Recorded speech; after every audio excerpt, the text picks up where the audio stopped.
Hey there, Hopheads and Beer Geeks. Welcome to another episode of the Hopheads Guide Podcast, brought to you by Beerds by Nick.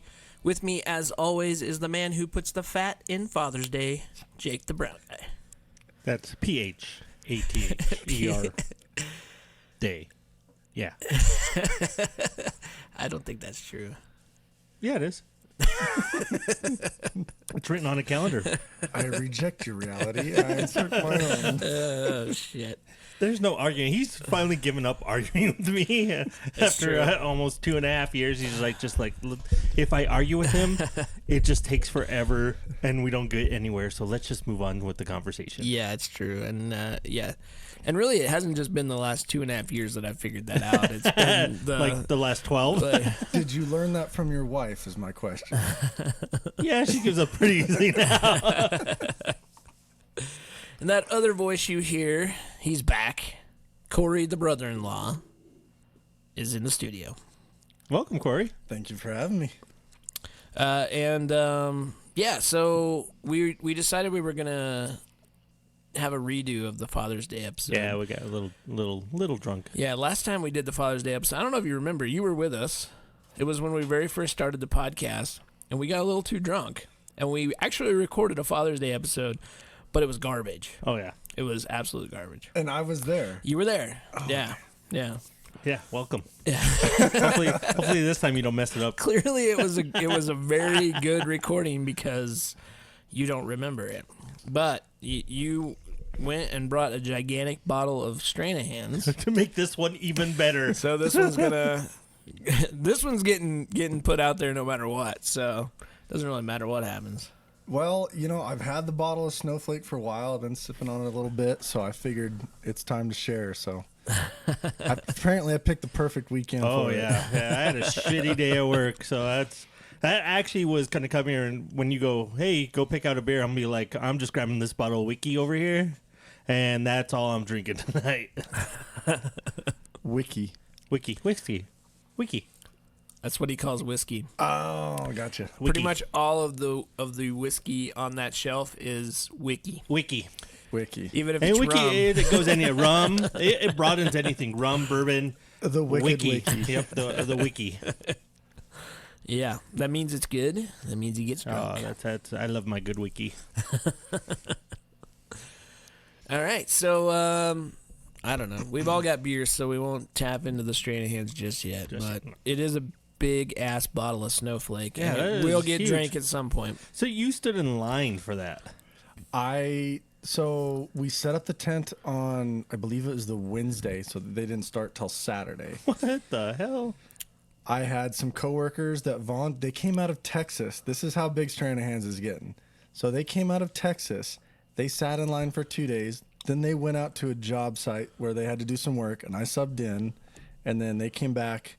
I worked my Friday. Was back there at 8 o'clock, and then the wait started. And it was a cold, wet night. Like, I remember getting, we were in our tent set up with our heater going. So, we're sitting back drinking, enjoying ourselves. So, let's go walk around. I open up the tarp, and I look outside, and there's people sitting in their chairs, huddled in their sleeping blankets, and this, I swear, it looked like it was almost a 1/4 inch or an 1/8 inch thick of frost all over them, and they're sleeping like that in their chair, waiting for 8 o'clock in the morning for that line to start.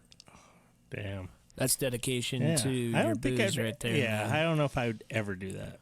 Like, it has, like, this is good stuff. I don't know. Like, I would have to team up with people and then have, like, a group. Because I really just hate going just to freaking Weldworks for a Meeting OJ release. Like, it's like, oh, there's like 5 people in line. Fuck this shit. Well, the cool thing is Stranahan's does it right. So, like, all night they've got a party going. Yeah. They had a tent with games and other see, things that that'd be you fun can to do. go. Yeah, they Yeah. had like 6 sets of bags going. So, I mean, there was at least somewhere to go inside and get warm. It's just, I don't know why people didn't go in there. I would have been hanging out there. Yeah.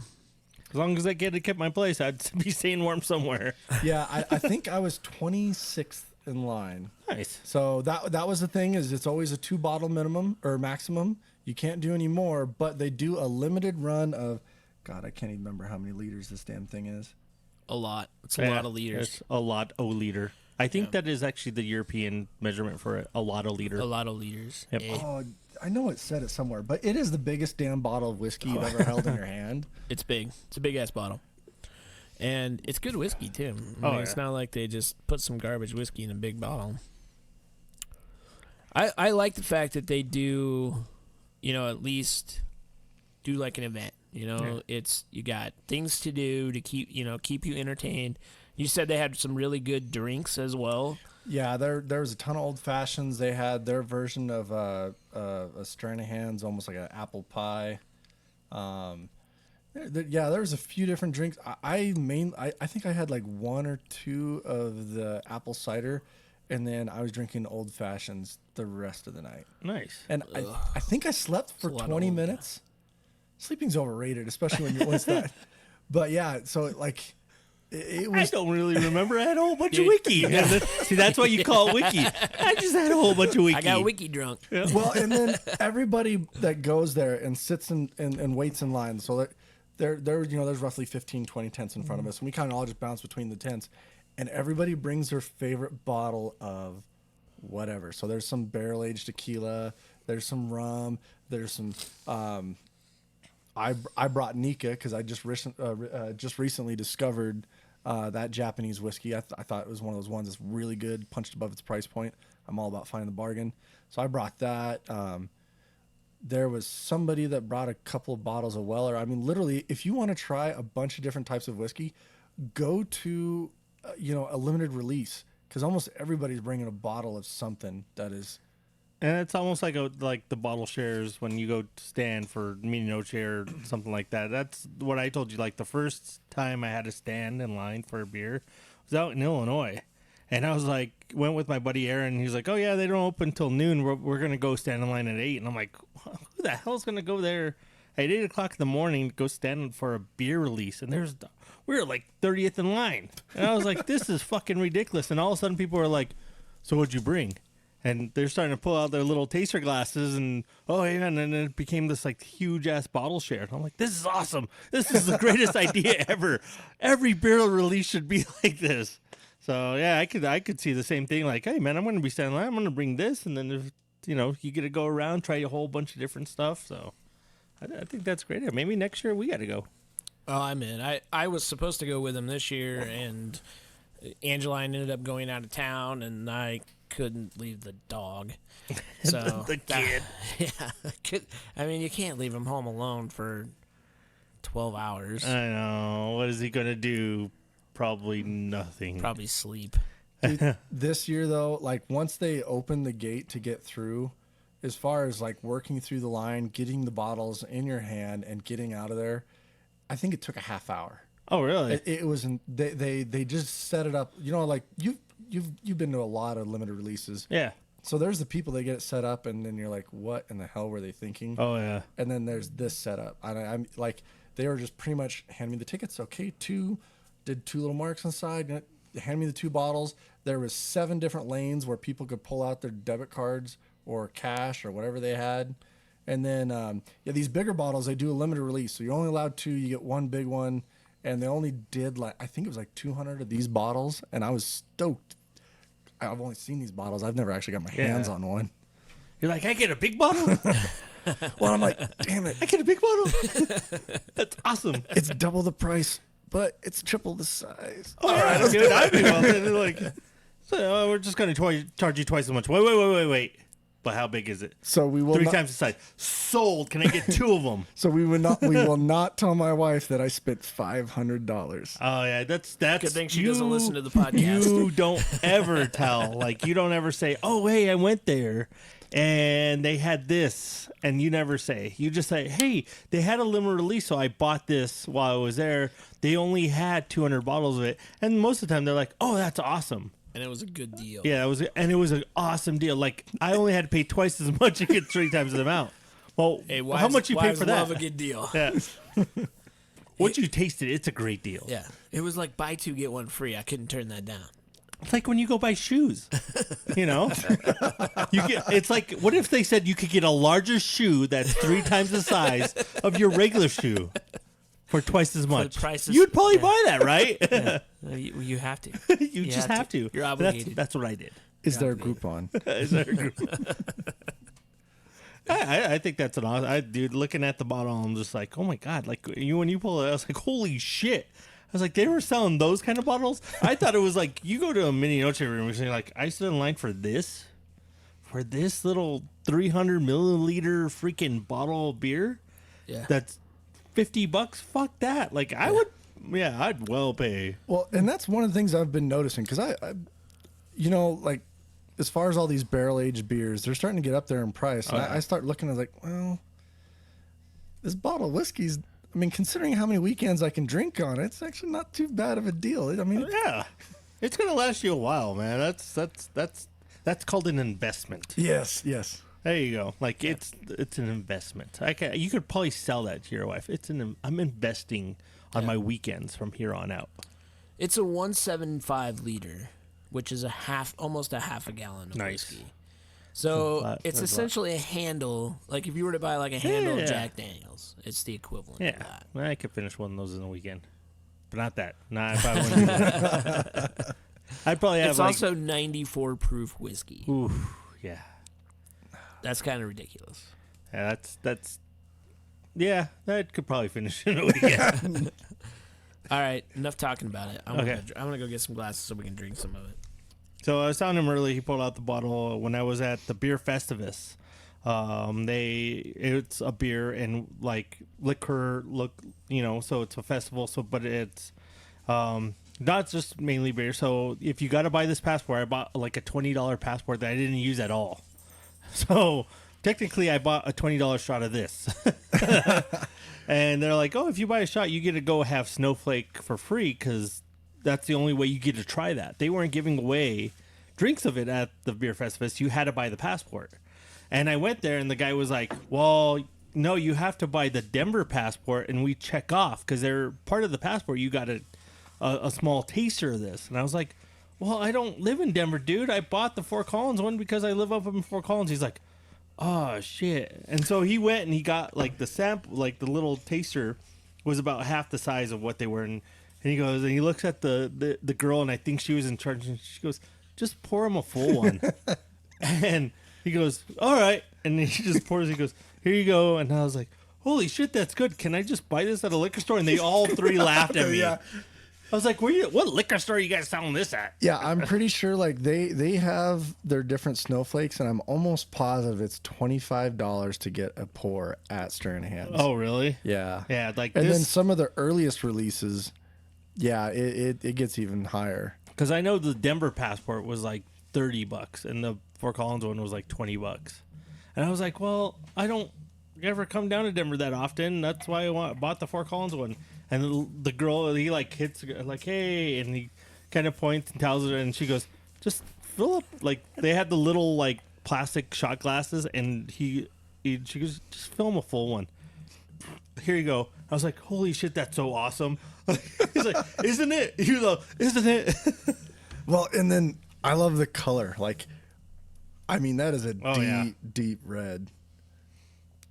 And simple. I mean, they didn't go crazy with the label. They didn't put a whole bunch of fiddly bits on it. Just a nice, simple label. Oh, yeah. And then this is the label they do on these are all handwritten, kind of like the way the original bottles. It used to be they had a team of people there. They would actually handwrite. And then, whoever was bottom at the time, they whatever music they were listening to, anything. I think I have one of them that's talking about Back to the Future. And, oh, really? Yeah. Nice. I'm going to pour myself one. Is that okay? Yeah. No. You probably top everybody. You got to pour for the brown guy. Ah, okay.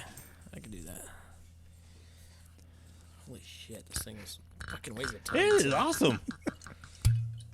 Oh, there we go. That's a good sound. Here comes our craft whiskey episode. Yeah. Glug, glug, glug, glug. It's very expensive, so don't spill any of it. Give me your glass. Why, thank you, sir. Oh, I spilled all of it. Here, can you fill me up some more? I love whiskey.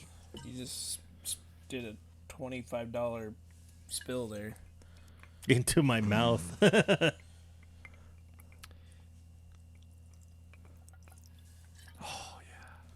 All right. No, yeah, don't cheat yourself. Yeah. Whoa. He's like, don't cheat yourself. Give me a little more. He's like, one. I can be very heavy. One. Well, especially with that. 1, 2, 3, 4, 5.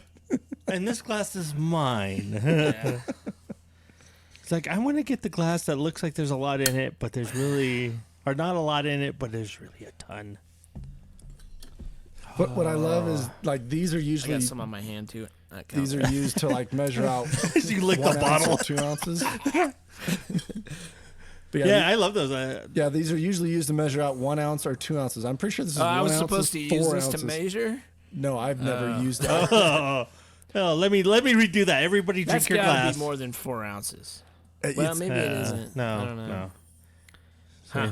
Let's find out. Everybody drink their thing really quick, and then we'll measure. He's like, I should have never took that snowflake over for the podcast. Oh man, that shit's good. Oh, you know it's a good whiskey when you sniff it and it like gives you the chills. Oh yeah, You yeah. know? It's, where's my old fashioned sitting on the sunset, just relaxing. Yeah. See, I would feel guilty mixing this whiskey. Oh yeah, I wouldn't do Like, that. I I wouldn't No, do that, but you yeah. do not. Yeah, even if no, you're making a like just an old fashioned or something. I Granted, wouldn't it would do it. probably be the Yeah. best old fashioned you've ever had in your life, but you'd feel guilty. Yeah, the whole, but like the one day I really was craving old fashioned. This was before I had me and him when I had 4. So I tried making myself at home, and I used I had the only whiskey or bourbon I had in the house was Breckenridge. Yeah. So I was like, oh, I love Breckenridge, like, but I bought the Costco bottle of it. So I'm like, you know what? I have bourbon to spare, man. I got this on a deal. This was a discount bottle of bourbon, even though it's Breckenridge, right? It was a deal. So I went for it, but I was still like, man, but I still love drinking this stuff straight. And I always have the hardest time because my wife loves Walkeritas, which is Johnny Walker and margarita mix. But she only likes them when it's with Black Label. And I'm like, you realize what the fuck you're doing, You're like degrading a really good scotch. No, use the red label. And Yeah. like she found out because I had a bottle of Black Label and she wanted to make a Walkerita and we were all out of red. So she went and grabbed my Black Label and made hers. I'm like, what are you doing? Do you know what you're doing? See, I got the same problem with my wife with Stranahans and Coke. I know it's a cardinal yeah. sin. There's a lot of people who get upset, but if you got somebody that is not a normal whiskey drinker, I mean, whatever gets somebody started. I mean, same thing, same thing with beer. Like whatever gets them started and into it, go for it. But there was one time that we ran out of regular Stranahans, and she's like, "Well, you got that bottle of Snowflake," and No. It's an investment. Remember we talked about it. That's an investment. So the more liquor you take out of that, the less our kid goes to college. Yeah. So you're planning on selling it later on? No. But my happiness this will help me get directly through paying relates for college. To, yeah. It all directly relates. So good. All right, so we can talk about whiskey all night, Oh yeah, of course. but there's actually some things in craft beer that we should talk about. There's a few things that Oh, happened there's a this couple week, things. in the last couple of weeks. So, anyway, one of the things that I'm not terribly bummed about, but we did lose 3 Colorado craft breweries. Yeah. Last month. One of them I don't think anybody is going to be surprised about, and that's Fate in Boulder. Fate's been fighting to stay open for a long time. I've never been a huge fan. Like none of the beers really stuck out to me. And I also remember I think they're supposed to open that second location that really never opened. And I was like, oh, look, they must be really popular if they're opening a second location. I found out like they opened it to and then it never opened. Like they got the location and it just bankrupted them is all Yeah, it did. They spent all this money to get it going, and then basically it bankrupted them. They, the funniest part about it is remember they sued McFate Brewing. Oh yeah.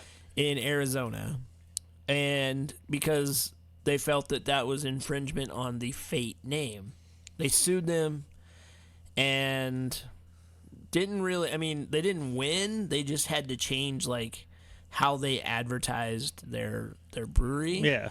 Well, they ended up selling the Fate name to McFate. Oh really? And so now McFate Brewing is changed their name to Fate. Oh Jesus! Are you kidding me? Yeah, so they sold it for like $20,000, which was probably like their last ditch effort to keep from completely going. That was probably bankrupt. paying the rest of their debt, and like, okay, we can leave this even. Right? Slap your hands. I'm out like you're a dealer leaving Vegas. I'm out of here. Yeah. I'm still confused. They just couldn't sell beer over here, so they decided to try to sell it over there. Well, With the McFate Brewing is a completely different brewery. Because you said they were opening a second brewery. That never opened. Like it wasn't a never brewery. actually It was supposed to be opened a second location, and it just never opened. Yeah. I think it was going to be in Lafayette, right? I think so, yeah. Yeah, so they're a Boulder-based brewery, and they're I never really thought their beers were like this. Something like, oh yeah, it's open a second location. Their food wasn't very good. Yeah. Their beers weren't very good. And I was like, okay. And the first time I was like, well, this could. I could go over here instead of having to go to Boulder to try their beers. They're going to open. And when I remember me and my wife were in Lafayette, and we went to the location. I'm like, there's a sign up, but there's nobody in there. Yeah. Like there's a bar, but there's nothing there. Come to find out, they just never opened it. Like they got everything going and just was like, yeah, we're still trying to make ends meet at our original brewery. Why did we do this? Yeah. Yeah. So. Yeah, so, I mean, not one that I was terribly disappointed about, but, nonetheless, they're gone officially. And like I said, they've been struggling to keep things going for a while now. So, they filed for bankruptcy. They've fought back and forth with the Boulder Daily Camera, the newspaper there. They've been fighting the Boulder Daily Camera for, basically saying that the whole reason they're going bankrupt was because the Boulder Daily Camera said terrible things about them. And, I mean, the bottom line is you just didn't succeed. And, yeah, I mean, you don't even need to look at, a lot of times when I go to check out a brewery, I check out, it's almost app stuff, like Untapped and Facebook and Yelp. I kind of check the reviews before I go into places because you're going to get a good basis of what their beer quality is going to be. Yeah. Because even if Untapped, even if it has hype around it, most of the time they're only going to be around a 3.6 to 3.7. Yeah. But if you get a brewery that's really it's a 4 and they've only been open 4 months, I usually wait a little bit. Because you're probably having somebody who's the owner's buds going there and having beers oh, this is a 4. This is my favorite beer. This is the favorite Homer brewery, so. Yeah. So the another one that closed is one that I never heard of, Ironworks Brewing out of Lakewood. So that one, I read the story about that. Did you hear that? That it was pretty jacked up. That people came to work and there was a sign on the door saying we're closed, and the guy hadn't paid any of his taxes in the past 3 or 4 years, and hasn't paid any of their taxes for their payroll taxes or anything. Oh. Yeah. And he had some employees were I haven't got paid in 3 or 4 months. Yeah, that one was pretty messed up. They actually the sheriffs came and escorted the employees out of the building. Yeah. So that one was pretty crazy, and the owner has disappeared. Oh yeah. They think that he's gone and he cleared the safe and left. Yeah, he took everything that was in the safe and just took off. They think that he's hiding out somewhere in Arkansas or Missouri or someplace like that. Well, you're back home. I didn't see him. No, I didn't. He's I used to own a brewery in Colorado. Really? They know that he has his family has a house in Greeley, and they looked for him in Greeley, and they couldn't find him there. Which it shouldn't be that hard to find somebody in Greeley. Yeah. But so that one was kind kind of crazy, I thought. And especially since I'd never heard of the brewery at all. Yeah. So, maybe the guy was just in it for some quick cash and thought that, hey, if I stack up enough money in the safe, I have a bailout plan. Well, I was reading, it was on Facebook where somebody, one of the employees was talking about, getting escorted out. And then you saw these comments of, the local people that went there, what? I love going there. I love your beer. Blah, blah, blah. What the hell's going on? I can't believe this. I was like, really? You have that much of a backing? And the guy was like, you know what? Fuck it. I'm going to open a brewery. I'm going to screw the government over. I'm going to, keep all this money in the safe. And, one day I'm just going to be like, oh, shit, I'm about to get caught. I'm out. Yeah. Yeah, that was his exit strategy. And my wife was like, I would not go 1 week, or one payday and go, if my owner came to me oh yeah, we can't pay you right now, but we'll get you next pay period. He must have been a really nice guy. Yeah, how, I'm going to grab the 55-inch. See ya. Yeah. Call me when you got the check. I'm the same way, though. I mean, I don't think I'd go more than one paycheck and just be like, all right, I didn't get this paycheck. If I don't get it by next 2 weeks and you give me all my back pay, then I'm out of here. That would have been that. And the sad thing about it is, some of the employees were 3 months. Yeah. I'm like, what the fuck are you sticking around for? Yeah. Unless they just really wanted to be part of the brewing industry. Yeah. Oh, unless he's like, hey man, take that keg home. It's about half full. Yeah. You can take that home. No, that's a really good keg. This happens all the time with breweries. We'll come back around and be like, this is a normal thing right here. Or they're this making is enough in tips that it didn't seem to affect them too much. But unless you work in Vegas, man. That's the only thing I'd be like, unless you're taking what you really need in tips. But fuck that. Well, you're not getting paid. Yeah. Of course, Irving's going to bark. Damn squirrels. He's like, you won't give me a mic. Just give me a goddamn mic. I'll quit barking. I'll stop. Just you have four. You have four. You have four. There's three of you. You have four. I'm a dog. I can count. There's three of you. 4 mics. I can sit on Jake's lap. No, yeah. You don't want to sit on a chair. He's got to sit on a lap. Oh yeah. I sent him a picture. So he was with us last weekend. And we can't leave him with the big dogs upstairs. We have our basement, and I don't let my dogs downstairs, but we let him downstairs. Oh, so he's a bastard with your dog. Oh, yeah. So, but we have all the little chairs for my kids. And my youngest has an Elmo chair, and he curled up right into it and just, passed out. And I sent a picture to Matt, and I'm like, well, at least he's not in my chair. And I was like, but if Kathleen wakes up, she's going to be pissed. I will kick his ass. Oh, man, he just loved those little chairs. It was hilarious. They're perfect. Oh, yeah. Irving sized. Well, that's what Nikki was like, well, Kathleen doesn't really use that because my mom bought her a different chair. And, she doesn't really use that Elmo chair. Maybe we could just give that to them. And I'm like, Matt, trust me, just don't do it. Don't even bring it up to Angeline because Matt's going to be pissed because there's going to be a little Elmo chair fucking down and people are going to come over and be like, she'll take it. No, yeah, she'll take it. But people will come over to visit and be like, so you guys have a kid? And we're like, no, that's for the dog. No. Angie be like, yes, we do have a kid. Here he is, stirring. I'm actually kind of amazed that there's not an 18 by 24 somewhere down here. Just Irving, just hanging out. One of your pictures. One of those big old English high back chairs. Well, you've seen the one on the stairs, right? I have. God. Oh Lord, that was expensive too. Jesus, it's just a dog. It's just Irving. Last brewery that closed in Colorado. Actually, today was their last day in business. Today was, yeah, and 38th state. 38th state.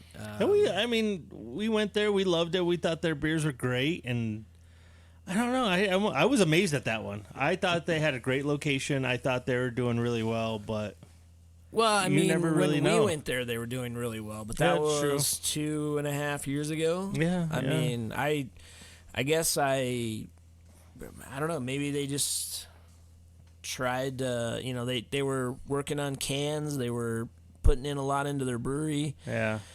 Maybe it just was too much. It's tough in that area where they're at. Yeah. You know, they're kind of out there away from Denver. But there's they a had lot a of good other little breweries niche right there. around there. So Yeah. So- I don't know. It's tough. I've always been. I just wonder how often it is where there's other investors involved, and they're just not seeing the numbers they want. So then they're like, "All right, we're pulling out." So are they just?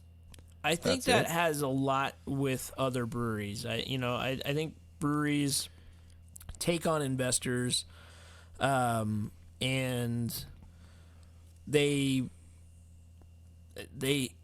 maybe the investors have unrealistic expectations of Yeah. what investing in a brewery is going to be like. They're Yeah, still they- picturing that 2008 model where there's no competition. There's plenty of room for growth. Yeah, and I think if you invest in a brewery, you pretty much just have to expect that I'm getting free beer. you've given a guy money to open a brewery. Yeah.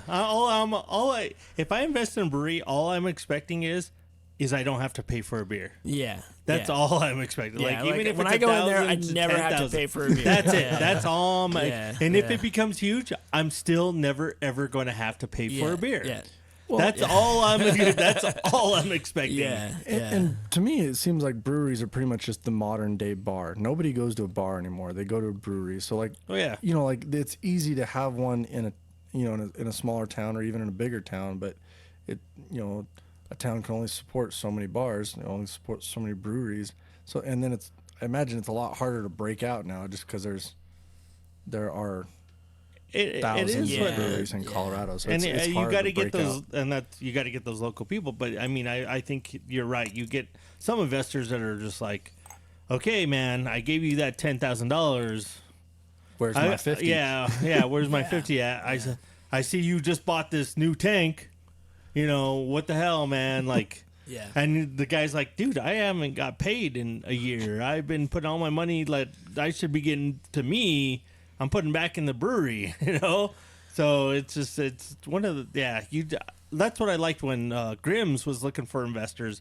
They had what you could invest, and this is what you're getting. Like Yeah. they even said, "Oh, It was more like a Kickstarter campaign or an kind of. Indiegogo It's like, campaign. oh, hey, you invest like $1,000, we will give you a case a month for the next 5 years or something like that." Yeah. Like Now that's they the way based to- on beer, yeah. and I was like, you know what? That's with Grimm's, and they're really good beer. I wouldn't mind doing that, but when the fuck am I gonna go then? Like they're like, oh, you could accumulate it, or you could use it as pints in the brew house. Yeah. I was like, well, you know what? That's actually even better, you know, because it ended up being you're paying like $1 a beer, but for them, you know, they're making 70 cents for each beer, and so Almost like a losing Patreon that, almost. they're making some money off of that. I was like, that's smart. But Yeah. you get guys like, hey man, you want to invest in my brewery? Yeah, here's $50,000. There's nothing. Most brewers are like, thank you for $50,000, Yeah. and not thinking, oh wait, what do I have to give back to you? Yeah, what are you expecting? Hey, just give me back next time. Yeah, well, when I open my brewery, you get a drink for free. Right. That's yeah. how I'm getting you back. Yeah. Well, I mean, even you look at that story with Ironworks, he was Yeah. still getting investors even late in the game. He had convinced his customers like, hey, you can invest in this you can brewery. invest in this brewery. That's a great idea. And- $50,000. Yeah. Did he sell Kirby vacuums before he got in the brewery? He must have, man. He must have. So, I mean, it's sad to see breweries close. Yeah. But you know, fate. Nobody would come to me now and say, "Well, I didn't see that one coming." I mean, fate's been struggling to stay alive. 38 State, I guess they've just slowly been struggling and haven't really been in the news about it, or I haven't heard anything about it. And as far as Ironworks goes, that one, a brewery I'd never heard of, Just fucking over turned people. out to be like a total scam. Like that one. I mean, shocks me. you're gonna get those. I'm sorry. Unless you're really in the back door and doing the books, you got to see somebody who's gonna be like, I'm just gonna once I get enough money in my safe, I'm out. You know what? I think that happened with Benchwarmers. Do you remember that? It was a small kind of Twin Peaks Hooters type place, and they were just outside of Lafayette. There's 3 locations, and it was packed. was busy. It was doing great, but the owner wasn't paying taxes. And they literally, it was the same thing. That the employees showed up. They were there to work. They said, no, the building's closed. And I honestly think a lot of the employees, they started just grabbing stuff. Like, I think they grabbed neons. Oh, yeah. I would, like, man. Yeah, it was like a free-for-all. If the cops are going to escort me out, I'm going to be like, all right, well, I'm grabbing this TV, that table. Like, I'm getting you my send me my check, you get the TV back. It's like the owner said I could have that. He said he was going to give me that TV as my part of my pay. Yeah. If he's not here to rebut it, then it's his fucking fault. Yeah, he's in Cabo. Go find him. Right. Yeah, it's crazy, man. Yeah, it's what I mean. We were surprised. Lost Highway. We thought they were doing really well, but you know, just one of those was kind of shocking to me as well. So, but you know, there's a lot of breweries in Colorado, and the standards are set really high. Yeah. And honestly, if you're not elite right now, you're probably your days are numbered. Oh yeah. I mean, I don't know how else to put it, but if you're not making like elite beers that people are talking about, your days are numbered. And I have the perfect story to go with that. I went to my cousin graduated from Creighton in Omaha. Went to the graduation. You know, we were there for 3 days. So my dad loves craft beer. We ended up going to a couple breweries. So we went to Cross Train, which I was drinking, and I did not know it at the time, was the silver medal winner for Hazy IPA for GABF. Really? Yeah, and the girl told me, like, she told me about it. Like, and I was like, man, this is really good. I was like, and she's like, oh, yeah, we won a GABF medal for it. I'm like, for what? She's like, oh, silver for Hazy IPA. And I'm like, looked it up. I'm like, holy shit, you guys did. I was like, that's fucking awesome. I should have known that coming into your brewery. And talking, like, doing that where, you know, you have breweries not surviving. So Cross Train is right there in, like, this little industrial plex kind of strip mall. And right next to them is Pint 9.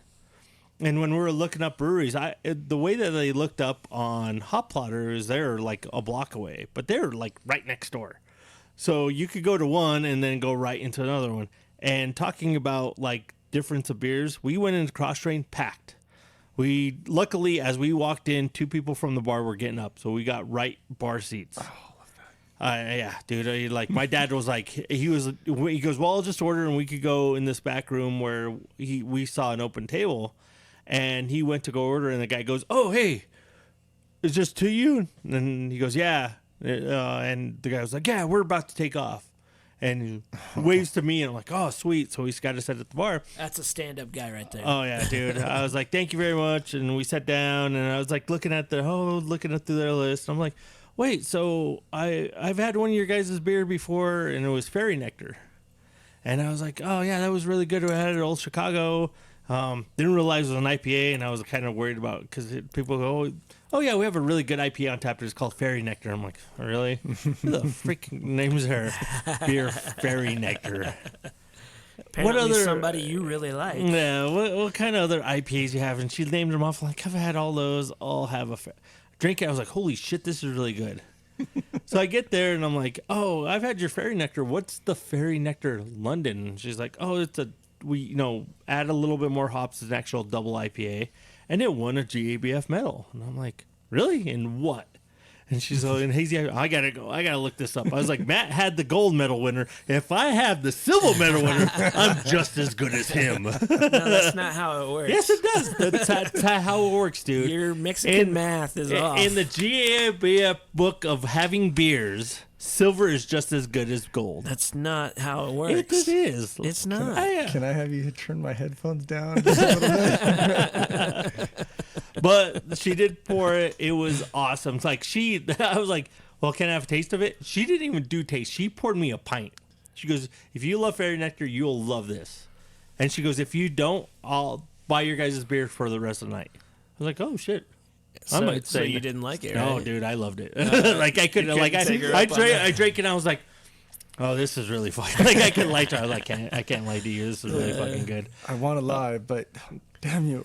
Yeah, so I was like, oh my god, like, and so we left there, and right next door, it went from like night to day, and I felt bad for Pint Nine because they had solid beers, but everybody, like anybody I ran into at different bars or different craft beers places, Cross Strain is the place to go.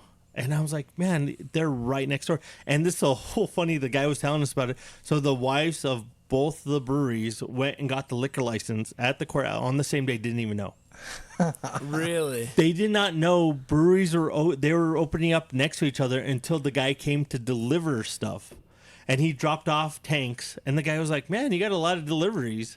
And he goes, yeah. And then looked and goes, oh, I got to go right there. And the guy goes...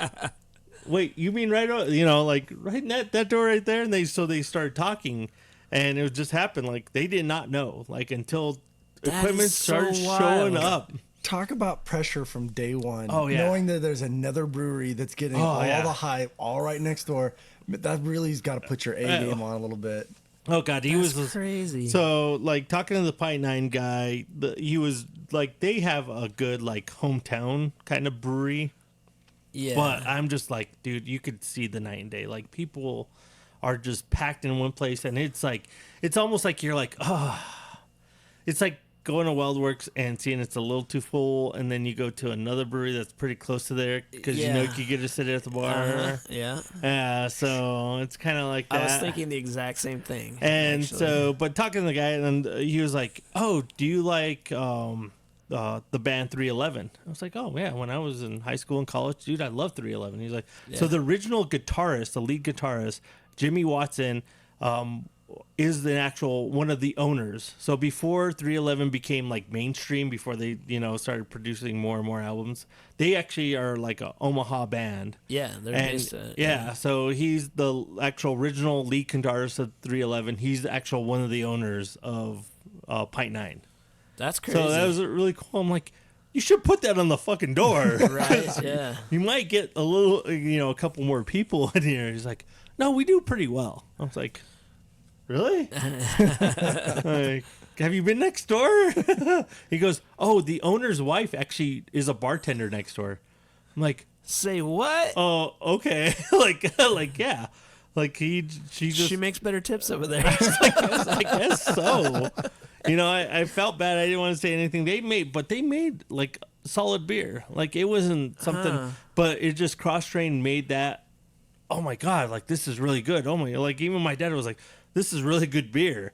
Where you go there and it's like, "Oh, that's my dad was like, "That's a really good solid Kolsch." Like you make a good, and not a lot of people are doing Kolsches, but unless you're into craft beer, that's not going to pull people in. Right. What Cross-Train was doing, the hazy IPAs and the, out there, the different Saisons or the triple hop Saisons. That's what Pint Nine did. Pint Nine was a German style, like it, they're pretty much traditional solid beers. Yeah. And I was like, oh, I appreciate you guys have really good beer here, but I'm sorry, I don't know how long you're going to stay in business by having solid beer. Yeah. So it was just one of maybe the overflow from the next door neighbor will be enough to just keep things alive. It might be but I thought it was really cool. It was just like, wait, what are you guys two different breweries or are you the same brewery? Like I was like, because I seriously, they could tear down a wall and put a doorway in, and it is seriously, you're going from one place to another. Wow. So that's how close they are. So either the Uber drivers or the local cops are pretty happy chilling there. Oh, yeah. Actually, a funny story is my dad got a ride in his first Lyft ride. And so we took a Lyft from there to, so they have an Alamo draft house down in Omaha. And my dad's never been to one. So it's a movie theater with a bar in it. And then if you go to a movie, you could actually order beer and watch a movie while watching the movie. And I, he's never been. They have a restaurant part of it, and they have a rotating tap system. One thing they had on tap, which I thought was fucking awesome, was Prosciutto Sue from Toppling Goliath. Oh yeah. Oh dude, it was so good on fucking tap. It was probably an awesome beer. Hey, the wife's home. Yeah. Say hello. There is a fourth mic. Your pizza's in the oven. Babe. Your beer's in the oven. Your beer's in the oven. Good, I'm German. I like it more. Do you want a cider beer before you go upstairs? What? All right. Are you sure? All right. Love you. So we went there and had a beer. So we took a lift from Pint 9 to the Alamo Tap House. It was only maybe a 15-minute ride. Yeah. And my dad's never been in a lift before, and he thought it was the greatest thing ever. Really? Like, yeah, love talking Did he to become best friends with Oh, the driver? God, yeah, dude. Like, we got there, and he's like, well, what are you Typical doing? dad move. Like, he hit him. He's like, what are you doing after this? Do you want to come in and have a beer with us? He's like, well, I have other people have to pick up. He's like, well, when you're done, we're probably going to be here for a while. You can probably come pick us up, take us down. I'm like, Dad, we're a block away. He's like, what? Guy can't have a beer with me? You can't have a beer with us? Like I was like, okay. Like, he thought it was the coolest thing you could, order. But the funny thing, our driver worked at, I guess, PayPal's hub is in Omaha. He worked for PayPal. Really? Yeah. And my dad was like, you work for PayPal, but you do this? He's like, just extra money, man. Just extra money. He's like, maybe I should become a Lyft driver. Right? Huh. Hey, man, extra money. Everybody could use a little extra cash. There's many times where I've been like, you know what, I got nothing else to do tonight. Maybe I should just be a Lyft driver for the evening. I thought, dude, I almost did that when we were on nights. So Yeah. it was like, you know what, I'm probably do Lyft every once in a while, because when you're working on nights, you need to do something to keep it up. And I heard people make really good money from it. Yeah. So yeah, that's what he was saying. He's like, At least yeah, the people that I get as drivers make good money because I usually end up tipping I really know. well. 10, 20, 30, Yeah. 80%. Yeah, and then I forget that I tip them, so the next day I'm like, oh, I forgot to tip that Lyft driver. The one ride we got back from was a hop grenade, and I was like, yeah, I tipped him. I gave him like $30. He's like, you gave him $30? I gave him like $40 cash. I was like, well, he'll probably pick us up again. I want 5 stars, goddammit. Yeah. Oh, I'm a 5-star rider if you don't know. So I was curious about mine, and I emailed Lyft, and good to find out I am a 5-star rider. But yes. One thing as I also learned is it's kind of hard not to be a 5-star rider. Like, as long as you're not a total dick And you don't puke in their the car, you're pretty much a 5-star rider, because on the Lyft app for the drivers, it automatically gives you 5 stars. Yeah. So if they don't like respond or just hit put next, something yeah. different, then it just gives you 5 stars. So you got to be a real dick. Like, you got to stand out in their mind for them to actually take the time to be like, I'm only giving that guy 4.5 stars or 4 stars or 3. whatever. Yeah. So I saw that and was like, oh, that's awesome, a 5-star rider. But then they give you this like big long disclaimer of how it works, and I was like, oh, well, that doesn't make me feel I'm very a good 5-star about myself. rider by default. By default, I'm a default 5-star rider. I've never puked in a Lyft, and I've never been a dick to a Lyft driver. The closest I've ever come is that guy that we got last time we were in Denver that had the cameras all over his car. Oh, yeah. Which is against Lyft policy. And you were freaking out. You're like, is this recording? Is this recording me? Is this recording me? Dude had like 10 cameras, like 10 dash cams, and then he had 2 or 3 around the car, and I'm like, why are you recording everything? He goes, well, you never know what's going to happen inside your car, man. He goes, he's like, you'd be surprised how many wrecks I've seen and this and that. I'm like, so all of these cameras are recording right now? And he goes, yes, all the time. And I was like, that's pretty fucked up. And you're just like, are you recording right now? Are you recording right now? Dude, they were all over. I swear to God, he had 5 dash cams and then various around his van. So I And said in his the van had like police lights. I sat in the front seat, and you could see Like, a he had- dash like thing, and I could see Matt going, "Is this recording?" Like looking, it's like, Rowdy, there's a camera back here. And like he's going over Sean's lap and going like, "There's another camera over here." And I'm just like looking at the video on the front. I was like, Maybe he was a dash cam review guy. "Oh, There are those God, guys out there. oh, that was hilarious!" Like It was like being inside Cash Cab Yeah. or the tax. What was the? What That was that? a Cash Yeah, Cab. Cash Cab in New York. or Taxi Cab Confessions or whatever the fuck the I was like, HBO show You're was. going to ask this question. ceiling gonna light up? Dude, the dude was, dude He was was out there. off the charts crazy, Yeah, man. because I was like, this is cool. Just don't kill us. Yeah.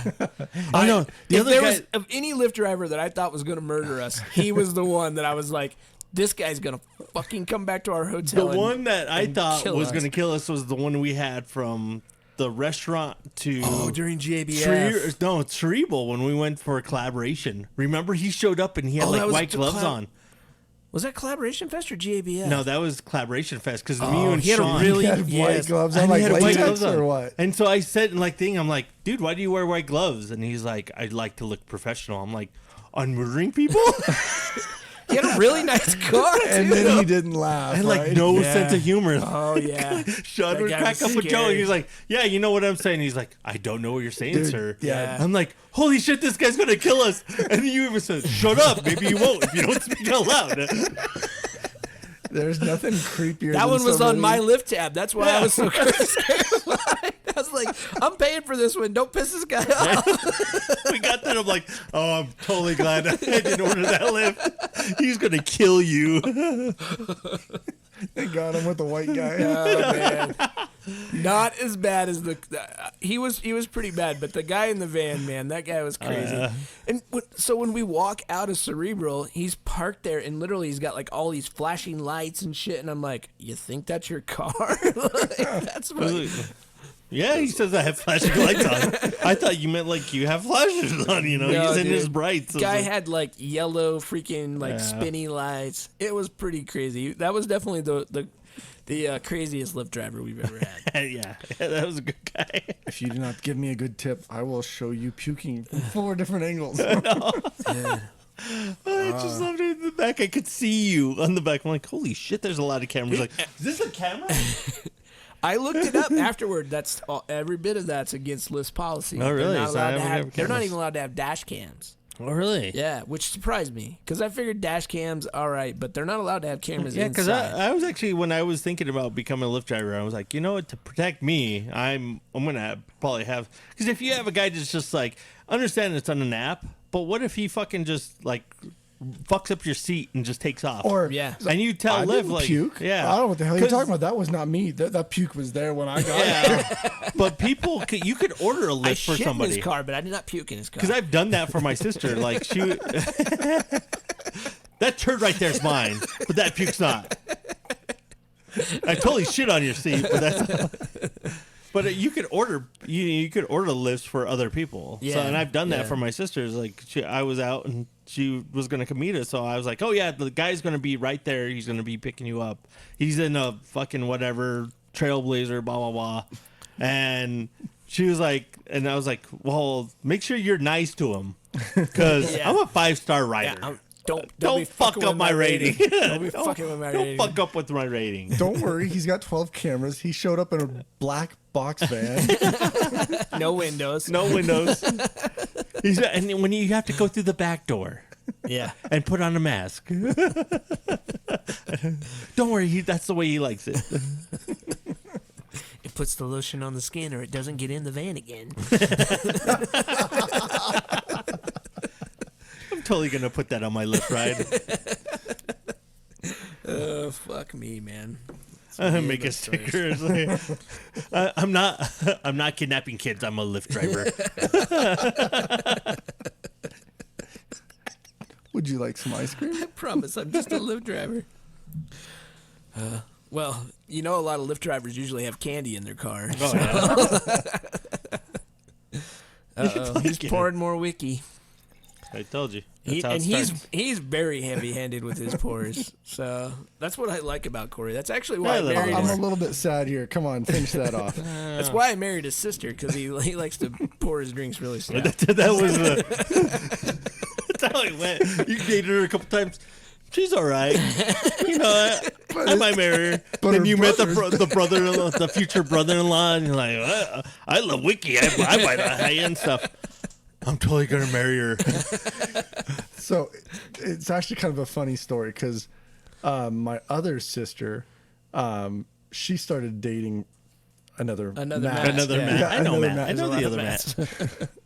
And she's talking like, oh yeah, I met this guy. He's a pretty cool guy, and yeah, I think you'll like him. He's kind of right up your alley. His name's Matt Rush. Oh, Matt Rush? She's like, shut up, you don't know Matt. It's like, not only do I know Matt, I got a picture of his drunk ass dance. And she's like, no, whatever. I pull up, like, here's a picture of his ass. This guy was so drunk, he's mooning everybody. You gotta love having dirt on the sister's boyfriend before he never even knows what's going on. What did he tell you? Well, it's been a year because this tomorrow's going to be Burning Can. Yeah. And so did he tell you about last year's Burning Can?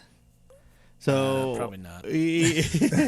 So he told me, he goes at Burning Can. he goes, hey, my brother-in-law is going to come and join us for camping.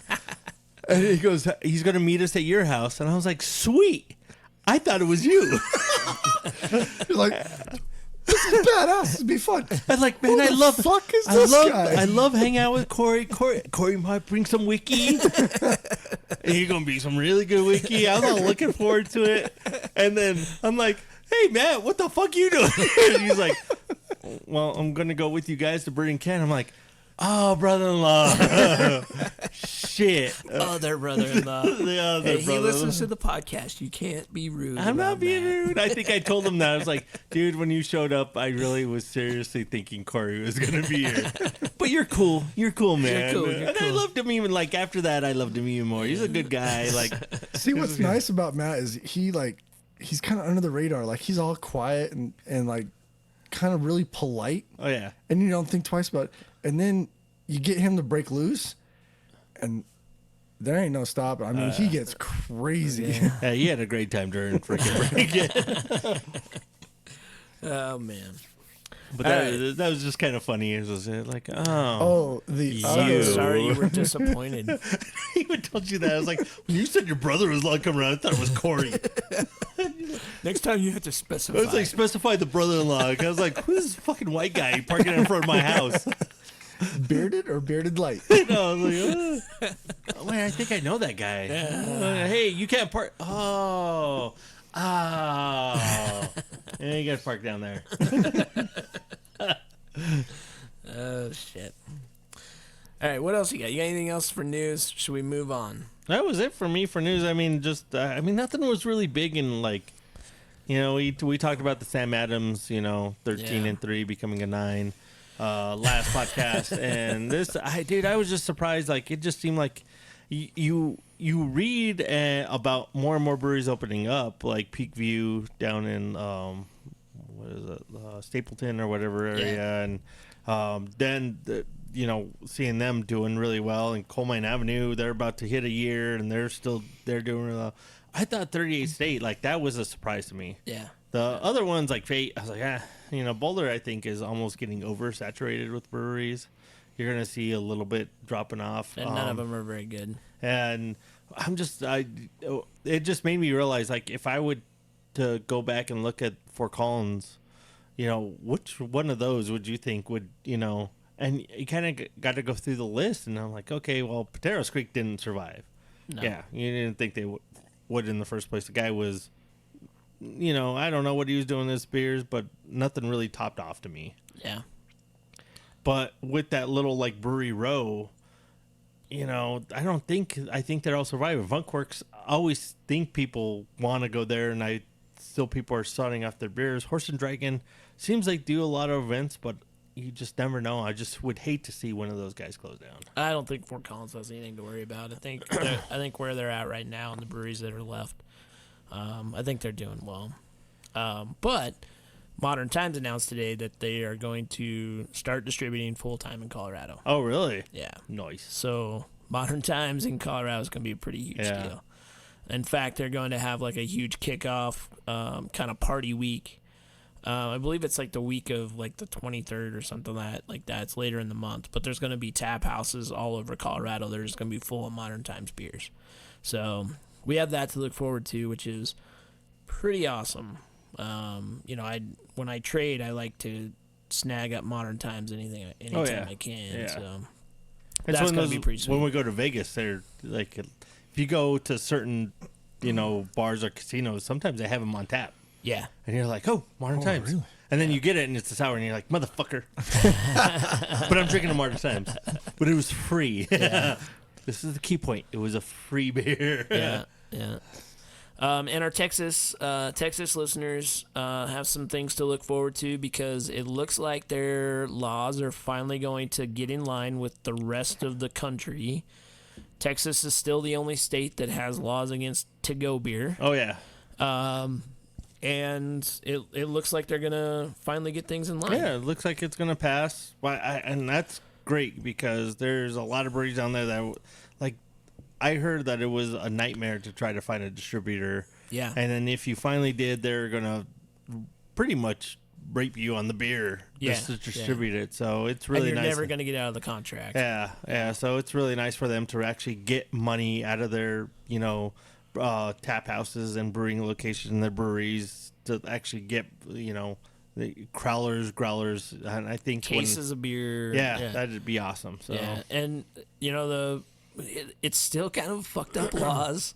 Like they're limiting it at they're still keeping the same 5,000 barrel limit. Yeah. So you can't have more than I think it's 5,000 barrels. You can't distribute more than that amount. And it's a 1 case limit per day. So there's not going to be any of these big WeldWorks days where a brewery just goes crazy and is like, yeah, we got 3 case limit on this beer because it's a 1 case limit that's written into the law. Oh, shit. Well, that kind of sucks. So it's still not perfect, but hey, that's a huge, huge stride for those in Texas who have been begging for to-go beer. Yeah. So, and really it's just so messed up that they're so far behind the rest of the United States. To be the only state that doesn't allow like some sort of package to go beer is kind of ridiculous. And really, it seems like all the laws have been to protect the distributors. Oh yeah. And that's even more ridiculous because when you own a business, you should be able to kind of control how you distribute your product. Oh yeah. Shouldn't be forced to go through a distributor. Yeah, that's bullshit. Yeah. But that's pretty much it. That's all I got. I need another beer. Do you need another beer? Honestly, I got whiskey. I'm good. Honestly, I think that was about the only way I was able to survive through when I first had my little one. Because I didn't have time to slip in and sip on a beer. So it was pretty much just a breeze and go. I'd slip in, grab a crowler or growler or whatever, and then I had it in the fridge where I could sip it at home. And that little one's bigger now. It's I can take her anywhere. It's easy. But for a lot of newer dads, it's actually kind of hard to enjoy a good beer. Yeah, that would suck. Yeah, I remember those days. I did not realize how blessed I am. I relied on him. He would be like, "Oh, have you been to Grips?" I was like, "Oh, I haven't." "Oh, you got to try this." He's like, "Oh, it's really good." Yeah. Okay. Well, when I go down there, I'm going to get a growler of it, dude. Just that's how it was. You just had to get I'm going to stop, get in, get something filled, and go home. And that's my weekend beer. Yeah. Yeah. See, So. I remember Emma was 1.5 years old, and it's still real hard for me to get out to breweries, and that was right about when WeldWorks stopped filling. Well, they stopped filling the kegs, and I was like, okay, screw it, that's no problem. I'll just get a growler, and they're like, yeah, we don't do growlers either. And I'm like, oh. Come on, guys. I was like, are you serious? We're only going to charge you $80 for a crowler. All right, I'll take 3. Like, damn you! I will not tolerate this. Give me 4. This is way too overpriced. But still, just fill up this box. Just let me know what it is. Here's my credit card. It's on file. Don't worry about it. Wade knows who I am. There's one last thing that I want to blast out there before we move on, and it has to do with a beer called the Hophead's Guide to the Galaxy. There's What? a beer? There's a beer called the Hophead's Guide Did to we the sue Galaxy. these people? I can't sue them because what I have only includes T-shirts, media. It doesn't include beer sales. So I can't sue them for calling a beer the Hophead's Guide to the Galaxy. Are we going to at least get to try it? Now, if they start selling T-shirts with the Hophead's Guide to the Galaxy on it, then I can sue them. We can sue this shit. But I've contacted them numerous times, trying to get them to, like, send me some beer. I don't want them to send it to me for free. I'll pay for it. It's fine. No, I just want to try. I just want to try the beer. What the fuck? But Well, if it free would be tastes like great. the big meat, he's Free, gonna have a free problem. would be great. Free would be awesome. But they're out of Cambridge, Massachusetts. It's Cambridge Brewing Company. It's a New England style IPA called the Hophead's Guide to the Galaxy. I just want to try it. You know what That's it all I should have care been? about. It should have been a sour. It should have been. It should have been a sour totally IPA. Why was it? I would have been suing them. But yeah, I mean, I think they're not responding to my emails simply for the fact that they're like, I think they think that maybe I'm gonna like sue them or something. But I really have I have no case. I can't sue them for naming their beer. Yeah, true. But I can if they start selling T-shirts or they start a podcast called The Hophead's Guide to the Galaxy. But you're still curious. Like, is this a good beer? I'm curious. really? Yeah, I mean, Try it. I've been using this name, The Hophead's Guide to the Galaxy, for almost 8 years. Yeah. And actually longer than that. So it's been 9 years now. It's been the name of my blog for going on 9 years. It's been the name of the podcast for 2.5. 2.5 years. So I feel like I have the right to know what this beer tastes like. Yeah. I think it's like truly you have the right to know. I smell a perfect excuse for a road trip. Yeah. Let's go right now. Going to Cambridge. You drive half of it, I'll drive the other half. Let's go. I even offered Bring to the send snowflake. them, We're going to need it. I even offered to send them a T-shirt in exchange for the beer. I was like, you send me beer, I'll send you one of our T-shirts. Nothing. Fuck that. Send them beer. You send me beer, I send you beer. Maybe it's going to have to come down to I just say, fuck it, I'm going to sue you whether I got a case or not. Like, Hey, my cousin who just graduated from Creighton is going to go into law school, I think. I don't know. Maybe. But if he does, technically right now he's a lawyer. Yes. technically, right now he's a lawyer because he's thinking about law school. Yeah, because, well, it's Hispanic. That's how Hispanics think. Just get over it.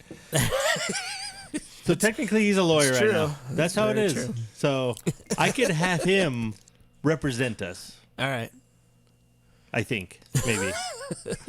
It'll work out. My cousin Vinny all over again. Anyway, so if any of our listeners go into Cambridge Brewing at any time, And they like- sell it in crowlers. Get a motherfucking crowler and say, fuck you. And then No, run out. I want them to at least like call it out, be like, "Oh, hey, by the way, there's Have you this heard this podcast? out there, a website called the Hophead's Guide to the Ooh, Galaxy." and if you try the beer and the beer sucks, say, and it's way better than your fucking beer. But at least get a crowler first, and then so you can send it to us so I Yeah. can try it. So, Cambridge Brewing Company, consider this your cease and desist unless you send us beer. Yeah, my cousin's coming after your ass Yeah, possibly. once he graduates from law school, if he goes, because he's smart like that. Yeah, yeah. All right. So you have that to be worried about. It can happen. Just send beer.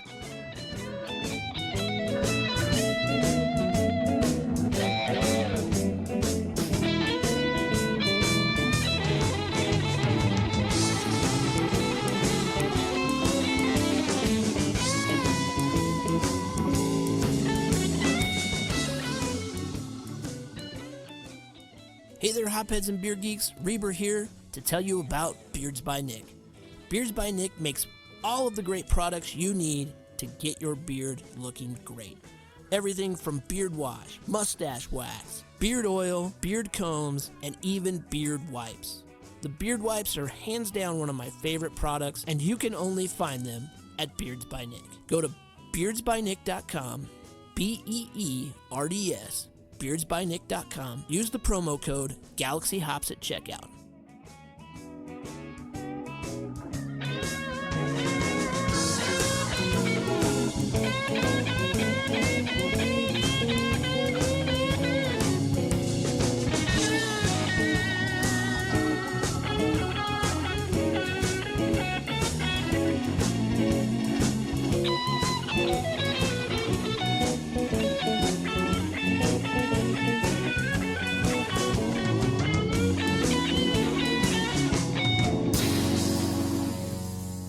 So I figured since I had 2 fathers in the studio, we'd talk about Father's Day. Well, technically, you're a father. I'm a dog father. I'm a dog father. Although my wife did used to buy me Father's Day gifts because of Irving. Really? And I never I always thought that was weird. Used to, or she still does? She stopped. She stopped because Okay. I stopped. I never bought her Mother's Day gifts. She was like, "How come I didn't get a Mother's Day gift?" I said, "Because you're not a mother." Blasphemy! How dare you? And for 2 weeks, he went through hell. This is why you took a vacation in May around Mother's Day. I'm sorry. So that was a cease and desist on a lot of things. Don't worry, my cousin's a lawyer. We can get this figured out. So anyway, I figured Father's Day's coming up. There's probably some guys out there that don't know what to ask for, and there's probably some girls out there that don't know what to get. Yeah. So I figured, well, I have 2 fathers Girls here. are kids. I mean, Or yeah, kids. Yeah. Kids with some money. Yeah. I don't know hopefully. if you're under 18, you're listening to this shit. Okay, 1, Stop. earmuffs. 2, if this is your dad's favorite podcast, and we're about to give you some really great advice. Yeah. We do know that we have listeners who listen with their kids in the car, so Yeah. we'll try to Limit the tell them that they can take the earmuffs off, and we won't cuss as fucking much right now. We'll try to keep the fucking cursing to a fucking minimum. For fuck's sake. If you use it as a verb, it's not a curse word. It's a complete fuck is a complete sentence. It is. I cannot argue with that logic. All right, so let's talk about Father's Day gifts. Oh yeah. What would you like to get as a Father's Day gift? That's a good question. No one's ever He's asked like, me that. hold on. Wait, I get to There's choose? levels, yeah. No, Like, yeah. You mean 'Cause I you usually don't get to you choose. mean I don't get a tie? So here's the thing, man. Yeah, and that's what I'm saying. Father's Day gifts are typically like the usual thing. Yeah. Like you get socks, you get ties, you get a So- drawing from your kids.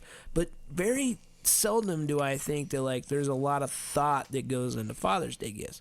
Because in my opinion, it should be something that a father would want to use when they're not around their kids. Yeah. You know? Like, yes, the children are a gift themselves. No. If you met my kids, no. I know your kids. They're lovely children. Oh yeah, they are to you. See- to your dog.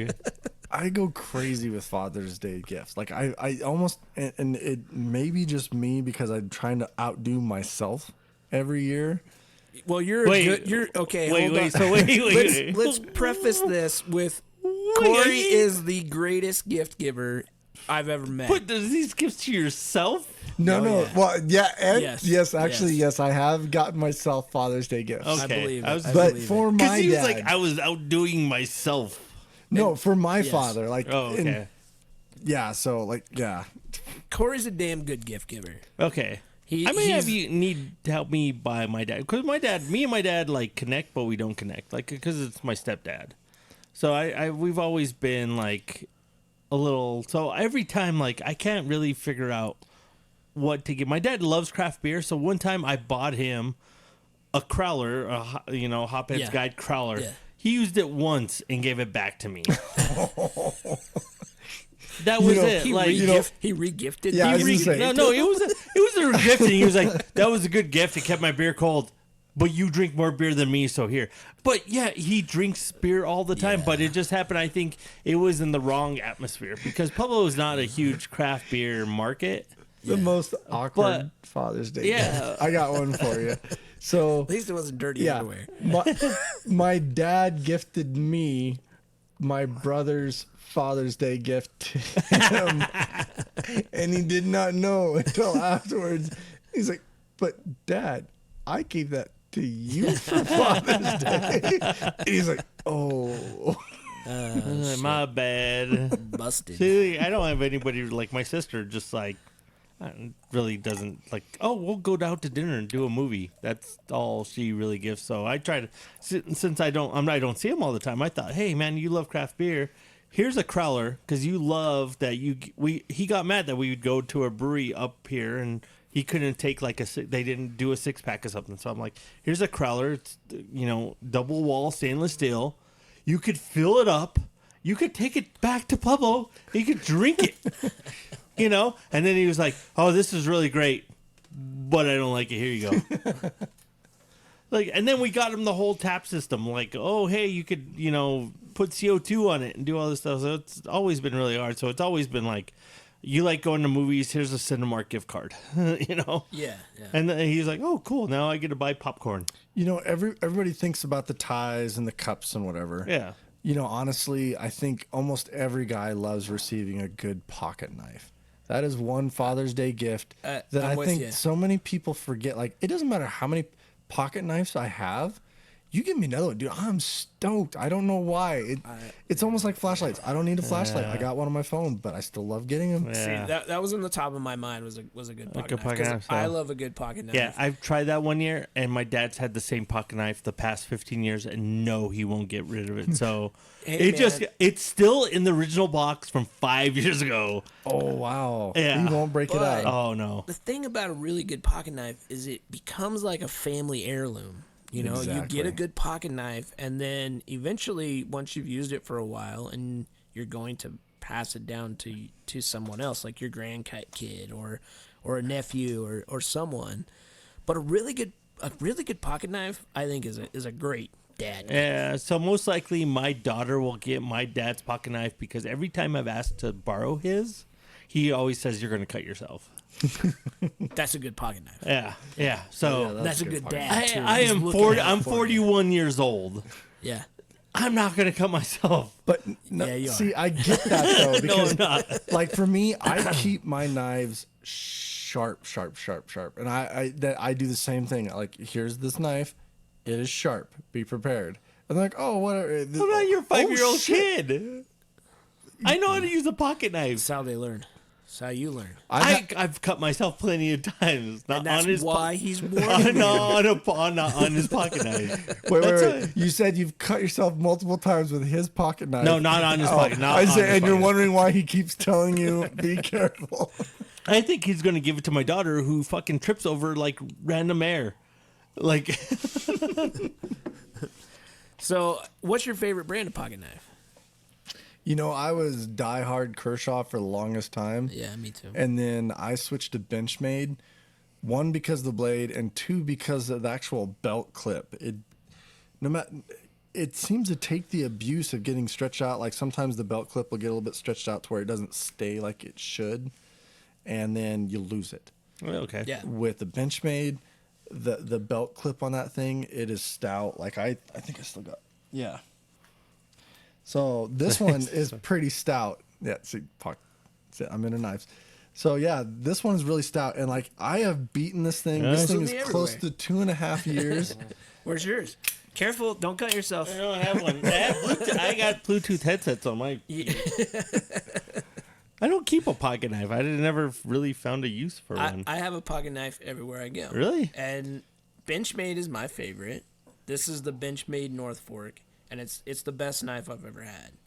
And one of the things I like about Benchmades is they set them up to where your clip can go on either side of the knife. So if you're left-handed or right-handed or however you like to set up your knife For the southpaws. then it's set up correctly. Are you left-handed? Mm-hmm. Oh, nice. My sister is too. She's a dumbass. But Nothing against left-handed people. But I'm You with cut you. yourself all the time, so maybe you I should. don't cut myself. Well, Not yeah, on yeah, pocket yeah, knives. Not on That's- pocket knives. That's what's scary on about it. random shit. Okay. He's still wondering why his dad told him. He cut "Be himself on the careful." pizza box when we had dinner tonight. It was a very sharp pizza box. He was very witty. I asked it a mathematical question and got it perfectly right.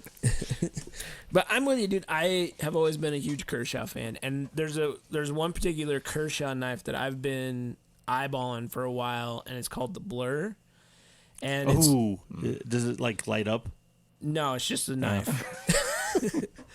But it's one of Kershaw's like first ones that they've set up in a way that it works for what I'm looking for. It's like totally one-handed operation.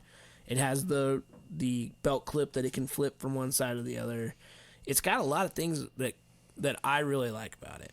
But I'm with you, man. I think a good pocket knife, like a really good pocket knife. Yeah, you're gonna have to spend $80 to $100 Okay. to have a really good knife. Yeah. And the good thing about these brands is if you don't know how to sharpen a knife, you just send it to them and they will sharpen it for you, and it'll be like a factory sharp every time. So, I mean, you spend good money on a pocket knife. It's like I said, it's going to be like a family heirloom. It's going to be something that you buy for your father for Father's Day. And once he dies, he gives it to my youngest daughter, and that's the night she kills me with. Don't piss off your daughter. Dude, ask my wife. It's already known that I think my youngest is trying to kill me. So she does have the look in her eye sometimes. she found Well, every time he gives her a butter knife, he says, "Be careful, don't cut yourself." no. Every time I give her a butter knife, she always holds it behind her back. I'm like, you're trying to kill me. You don't know. You don't want me to know where that knife's at. So you're not a pocket knife guy. What would you want then? I really don't know. Like to leave me alone for at least 4 hours to take a shit in peace. Sometimes, No, yeah, see, that's what they don't tell you about when you become a father. Like how special it is to actually be able to go to the bathroom and not have little fingers underneath the door and say, "Dad, what are you doing? What's going on? What are you doing? Why can't you come out?" Oh, God. Dude. I seriously, you don't have kids yet. When did you have a kid and then you figure out? No. Irving's got his nails. Dad, what are you doing? I don't know. What are you doing? I take Irving into the bathroom with me. He loves to sit there while I take a shit. Then he's at the door like, "Get me out! Get me out!" You can't do that with your kids. You can't just go and just be like, "Yeah, you can come in here with No, me." no. But you're not gonna like it. He did do that once. That's why his daughter's holding that. I'll never forget. I never do that. I'll never I forget. remember when I was in that little bouncy seat, and you had to take a shit. I'm gonna kill you for that, Dad. So like there's the tie. A lot of people Don't buy your father a tie. No, don't do No, don't. A lot of Don't. people think watches, and traditionally everybody thinks a watch is expensive. Honestly, like any watch is cool, and there are some really cool watches in the $50 to $200 range. Yeah. Apple watches are great. It's not for every dad, but like just some of those really simple. I think there's those. It's a Timex or a quartz watch. I can't do that. He mechanical, but it's just my dad wood background. has 8 billion watches. Trust me, if you go to his bathroom on any top of an hour, you're gonna hit 18 beeps because all of them go out. And then the other big one for me was for my father's tools. He's a big woodworker, so like I'll come up. I actually found an old Stanley number 8. It was from 1940 something. It is an old lathe, and I did my best to restore it as close to, without kind of diminishing that kind of that historic look to it. He was super stoked about that one, but it's kind of sad. So this is probably the second year that I bought him these, and he's still this is his favorite Father's Day gift. So, the brand Cool, right? They have these shorts right here. Oh yeah. So I was thinking of the cigarette, the menthol cigarette. Like no, Cools. seriously, Yeah. a Okay. good Is he a vapor? Good pack of Cools, man. Every dad likes a good pack of Cools. a good comfortable pair of shorts or pants, like cargo pants. The total dad thing there, cargo pants. pants, yeah. A good comfortable pair of cargo pants. It is crazy how many times he said, "Dude, I love these pants. I can't believe it. I love these." Like seriously, I've dropped a lot of money sometimes for him. I've bought these really rare, fine. I get more compliments over like random a comfortable pair of shorts or God, when my father discovered Crocs. And not the Crocs. Terrible gift for, that's a terrible gift for father. Not the Crocs that you guys are thinking, but like the good, comfortable loafers, like and total dad gift there. I mean, but he loved them, and a lot of compliments there. I don't know. Maybe I just don't know my dad that well. I want to buy him a pocket knife and some Crocs. I can't believe you don't have like one thing that you've had in mind that is like, dude, this like, would be an awesome gift for me. Last year, I thought, well, for me, it's something different. Like seriously, my wife knows me so well where she will give me some randomly. She'll probably buy me like a ticket to some brew festival, like Right. 2, and Yeah. she's like, "Here's so you and Matt could go." Yeah, Not just, it's not for me and you could go. It's so you and Matt could go so and that enjoy you can it. spend time with me. That's a great gift. Well, yeah, I but she agree knows with that like if she went with me, it probably won't be as fun. So I won't be able to have as much fun if she goes. So I'm glad she doesn't listen to the podcast. I know. But but for my dad, it's always been really. So the one gift I thought for Father's Day, I thought, oh man, I'm gonna hit it out of the park. The guy loves going to the movies, and I found out why. Because remember that whole. Oh man, I would love a fucking 4 hours to myself. My dad goes to the movies because he goes, this is the only like, take a time I shit. get where fucking nobody talks to me. His favorite movie was Titanic for the longest time. Not because it was a great movie, because it was Seriously, 3 that hours was long. of peace. Yeah, I'm seriously. He goes to the movies. He sees every single goddamn movie that comes out in every weekend. Anything that comes out, kids movies, adult, anything. He'll go and watch, just because they can't fucking talk to him. That's it. That's the reason. Like he told me, he's like, "This Why is the didn't you only answer my call? I was at a movie. So, have you ever heard of Movie Pass? It was, Oh, yeah. yeah, That was a big thing for a few- So I bought him that. It was $90. I bought it from Costco. He could go. What you do is you go, you pick a movie. They put money on a card. You could buy your ticket. And I download the app. I showed him how to use it. He was like, "I can't figure this out. I just keep going and buying." I'm like, really? Like you're saving yourself. You could watch like. In a weekend, you could save yourself a lot of money if you could figure this out. I kept trying to show him, and he could never figure this out. Like, I was like, I thought I was going to be the greatest son ever, because, like, this is one thing he does all the fucking time. Like, he'll go see 3 movies in a weekend. I'm going to save him a lot of money to do this. Like, $6 for every ticket when he's spending 10. Yeah, dude, this is an awesome thing. Nope. This app sucks. I don't know how to use it. That was it. It was over. I was like, okay, well, I suck. Okay, fine. You know what you need to get him? A good universal remote. Yeah. No, I need to get him like with gigantic buttons. some like noise canceling headphones. I don't know. Like, Oh, a phone with the big buttons? an iPhone with big buttons would be awesome for him. Well, I think what it comes down to is you just have to think about something outside of the box. Don't get outside of the socks, the ties, I mean, if you got a home brewer in your life that, It's good to get a little gift card to the local homebrew shop. get a gift card to the homebrew shop or talk to his friends that homebrew with him a lot and be like, what piece of equipment does he not have that he needs, A lot of homebrewers don't have grain mills. Yeah. I think a mill to mill their own grains is an awesome gift because you can buy grains in bulk then and save so much money, especially if it's somebody that brews a lot. There's always little things that homebrewers have that are like they got that in their back pocket of like, all right, next time I get a little bit extra cash, this is what I'm gonna get.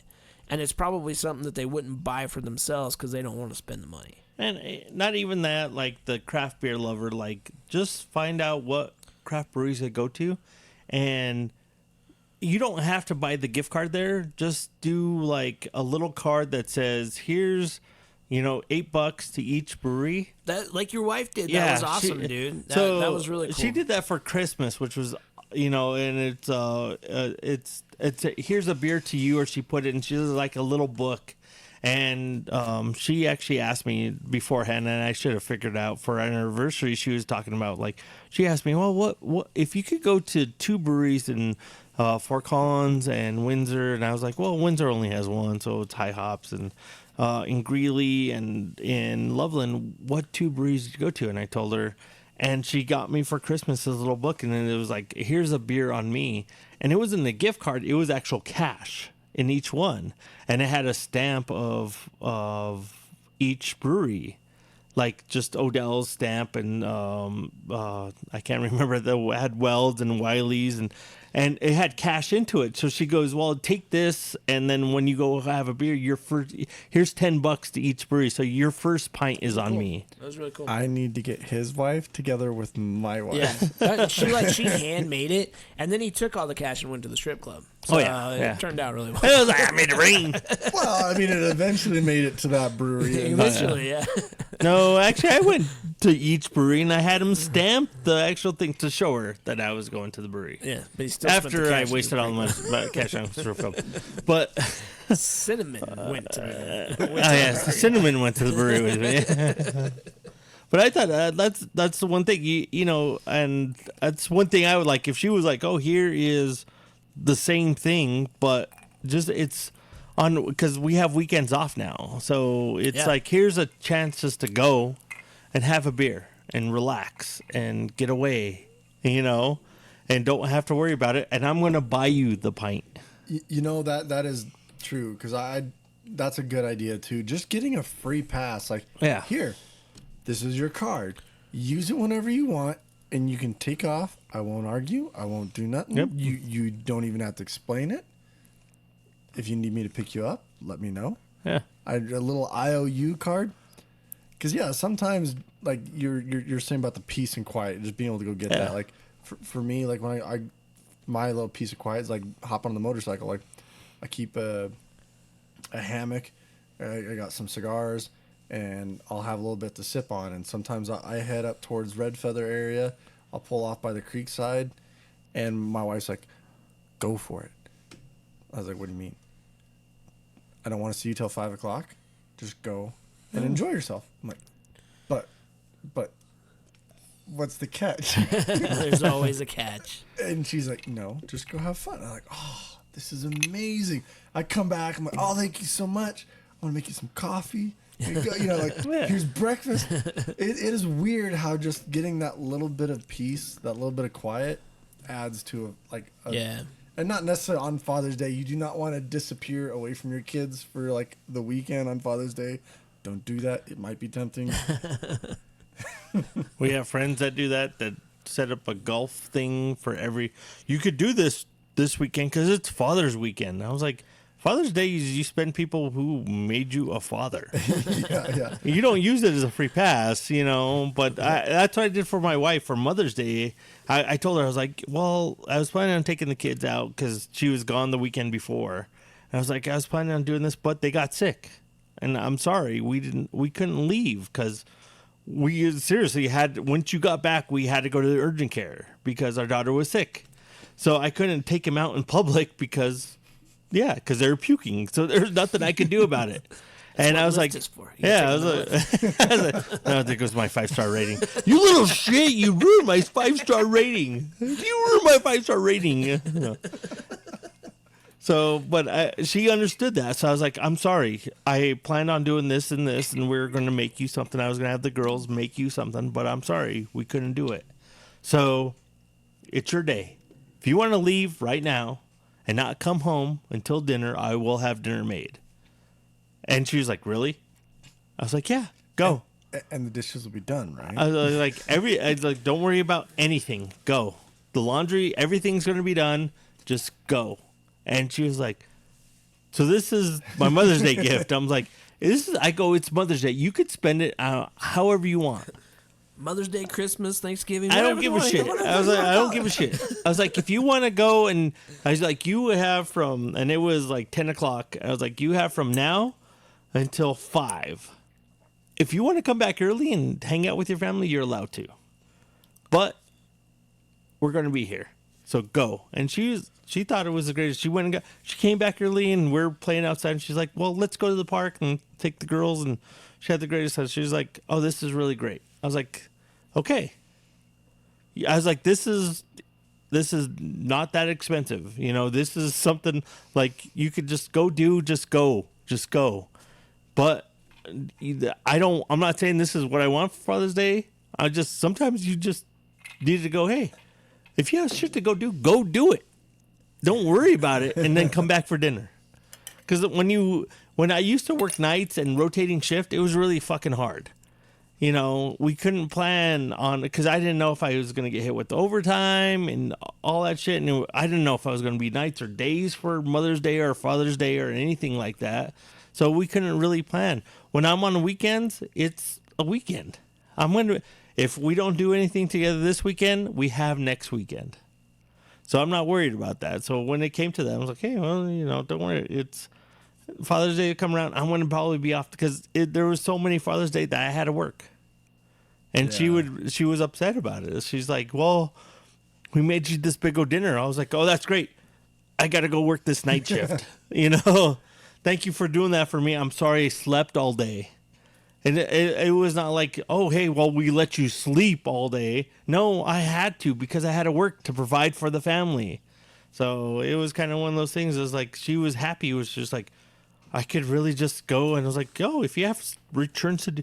And she was just like, yeah, I love that. And I was like, oh, but that, I was like, I told her, I was like, I don't want that back, but sometimes I kind of need that. I need that.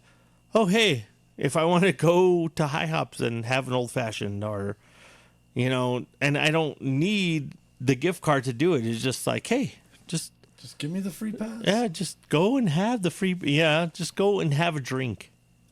Go and relax. Go sit down. Because sometimes when you go and just relax by yourself, you just exhale and be like, and then you have that one drink and be like, God, I miss those kids. And then you go back, Because when I had those 4 with you, the kids were gone.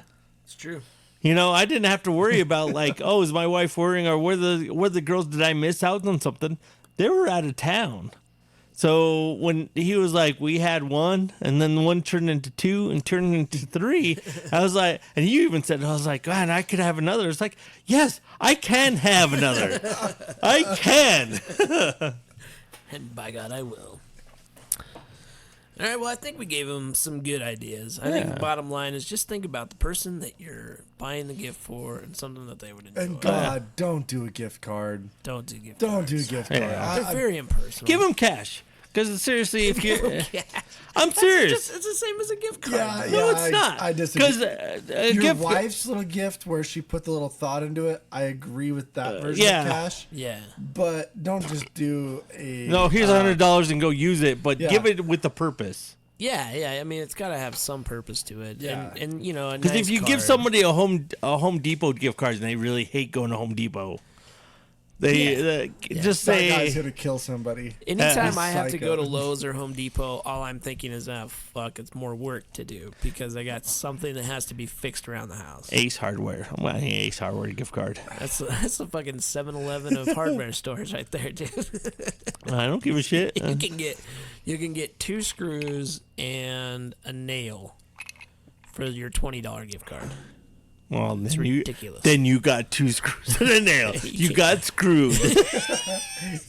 That's 2 more screws than I got this year. And with that, we're going to leave you with the Hotbeds Guide podcast because that's good. Getting nailed is always a good thing to leave a podcast. It's always an upper instead of a downer.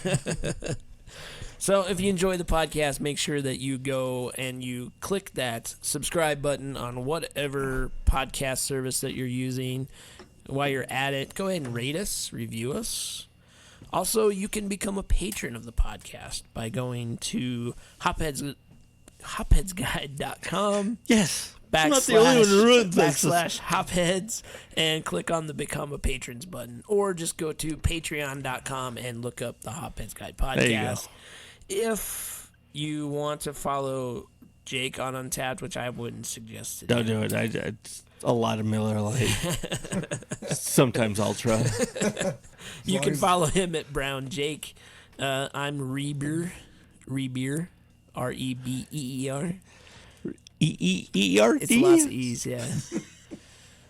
But also go to Facebook, look for the hopheadsguide.com. Follow us on Instagram, Brownie HHG. Yep, Brownie HHG. And the Hopheads Guide. I'm at 101. I've actually maintained 101 list or followers on Instagram. You Which maintained 101? well, it goes up and down. Yeah. Did yours go up and down? Everybody's goes up and down because you've always got that like 10 or so people that follow you.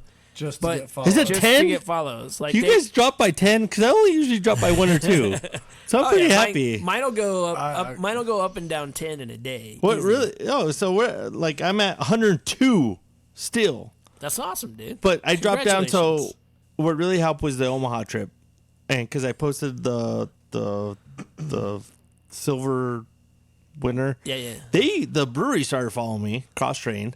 And then so the next day they dumped you. no, but I got like 5. So I went to like 104, 106 for a little bit, and then all of a sudden those people dropped me, and I was like, oh Yeah. fuck. So I posted stickers, and then it went back up. So I'm still at 102. I'm excited, and then I was like, my niece was like, you gotta support me, and I was like, okay. And then find out she has like 300 and something. And I was like, bitch. So yeah. What? So Instagram's crazy because We're Mexican. We you've can got- call each you've other got that. people that No, you got but- people that follow you just to get the follow back. Yeah. And then as soon as you follow them back, they dump you. Yeah. So she like, I was like, you gotta hook me. You gotta put my shit on your shit so I get some of your followers because none of mine want to follow you. It's not like she does like a makeup blog and stuff like that. So now I got to ask you guys because I noticed this a lot. So Matt does do it makeup blogs. drives me nuts. There will be a girl. She'll start a beer blog. There will literally maybe be 10 posts. She will have 15,000 followers. Oh yeah. they'll. And you can start a beer blog, have 130 posts, some amazing content. 100 or 102 followers. Yeah. It is Yeah, crazy. he's got nice boobs, but they're not that good. I tried to do the crafty cleavage one time, and they didn't post. They weren't going to post. Yeah, I'm not a hater of the beer babes at all, but I'm just they're- jealous of they're- how they're- easy. they definitely They do, get a yeah. lot of attention, man. All they got to do is just post a photo of them in a bikini holding a beer, And they're like, you never. and Did you even drink that beer? And they get 1,500 followers just from that Yeah, one photo. yeah. So- Here's a little bit of cleavage. Oh shit! There's another 125 followers. And you write like a definitely huge harder write up about the beer you had, and like, oh my god, this is the greatest beer I've ever had. You have to try this. Is blah blah blah blah blah blah blah blah. Like it has great like they use this, and they're like, it's good. Yeah. It's very 1,500 followers. it is a very beery flavor. Yeah, but hey, man, it's Instagram is a world that definitely favors the attractive people. Oh yeah. So me So- being an ugly bearded guy, I don't get a whole lot of attention whenever I post pictures of me with a beer. I try not to post Have me you with tried the to beer. wear a bikini posting with a beer? I have. You might. I lost a lot of followers that day. A lot of followers. It was, one of them was me. I It's like, not this again. It's pretty again all over again. Matt knows what I'm talking about. oh Lord. The other brother-in-law. All right, but most importantly, make sure that you support our sponsor, Beards by Nick, because he makes the beard products that make our Instagram look good. Oh yeah. Which I And never showcase my beard on Instagram ever, but lots of cleavage if I shots. Lots of turn it cleavage around, shots. if I turn it around, you will notice the beard. There was that one time that you did the cleavage shot and your beard was kind of like a little bit in the A front. little bit. It Or was on either accident. that or it was just your hairy ass chest. Or the other. Actually, I think it was my ass crack. You're getting old It wasn't when even your cleavage. ass hairs it got was grazed. butt, it was butt cleavage. Yeah, I think my niece took that one as a joke and posted my Instagram. Oh God, you're living. I don't. No, that's terrible. It's a terrible thing. It got on Crafty Cleavage, so I was excited. And I'm like, ooh, butt crack. All right. Top 10. Beardsbynick.com. Oh, your beard hair or your ass hair. It doesn't really matter. Make it shine. Well, we definitely lost some of our Patreons after this one. All because, 4 of them? All 4 of them are gone because Yeah, we've abused our Patreon privileges with this conversation.